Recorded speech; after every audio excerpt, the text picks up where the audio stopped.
On va retrouver en direct Élise Madronet parce que Élise Madronet est en pause en ce moment et on ne va pas prendre beaucoup de son temps. Vous êtes aide-soignante, vous venez de la clinique Les Cèdres à Brive du groupe Elsan. Merci d'être avec nous ce matin. Vous avez été appelée en renfort à l'hôpital de Créteil-Henri-Mondor. Racontez-nous comment ça s'est passé. Élise, bonjour. Comment vous êtes arrivée à Créteil en quelques heures, j'ai l'impression, c'est ça? Bonjour.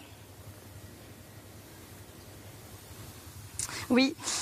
Alors nous sommes arrivés lundi matin par le bus puisque notre train a été annulé. On a été pris en charge mardi pour une petite formation d'intégration. Et là où on a été affecté. Et après donc on a commencé en service mardi matin pour une journée de 12 heures. Quel âge? Je n'ai pas entendu l'âge de la demoiselle. Alors justement, on va lui demander, Élise, vous avez quel âge? J'ai 32 ans. 32 ans, bravo à vous en tout cas pour ce que vous faites. Votre quotidien a dû radicalement changer depuis que vous êtes arrivé à Henri-Mondor. Vous faites quoi au quotidien, Élise, depuis que vous êtes arrivée? Expliquez-nous un peu en quelques mots. Donc là, moi, j'ai été affectée dans un service de réanimation chirurgie digestive.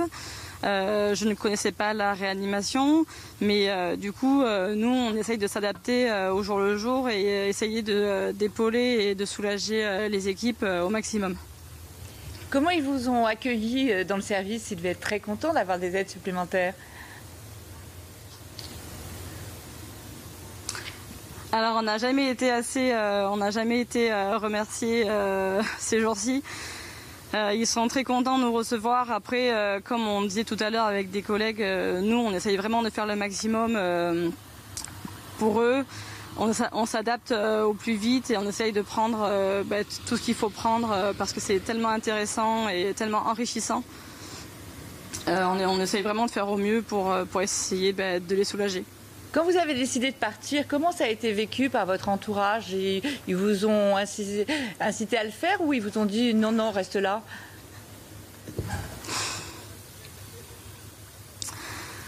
Alors moi, j'ai deux enfants, une petite fille qui a 6 ans et une petite fille qui a 4 ans. Du coup, ça a été assez compliqué.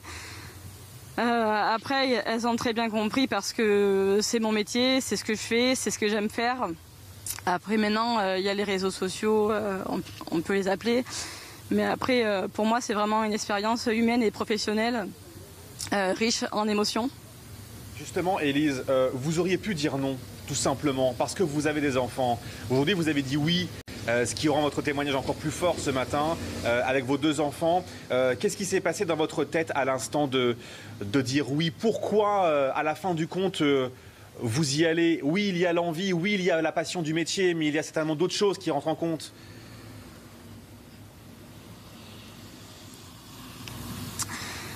Nous, après, on a la chance dans notre région de ne pas avoir beaucoup de Covid. Dans la clinique où je travaille, on a ouvert une unité de Covid-19 de 12 lits.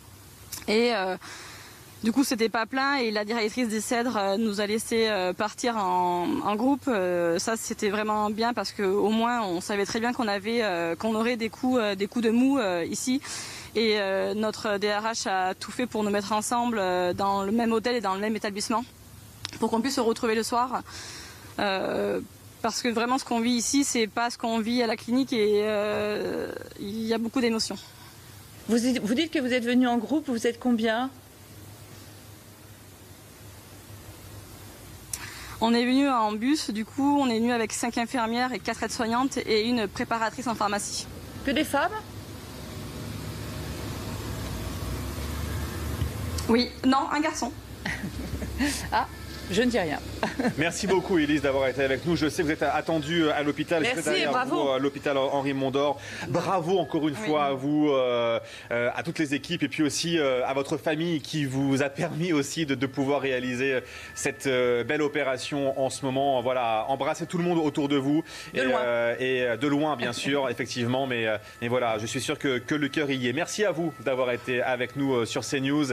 Et merci à Jimmy Hutcheon d'avoir réalisé ce duplex. Professeur, ce témoignage, il est poignant parce qu'on a une jeune femme de 32 ans avec des enfants qui habitent Brive, qui lâche tout pour rejoindre Créteil dans un centre Covid.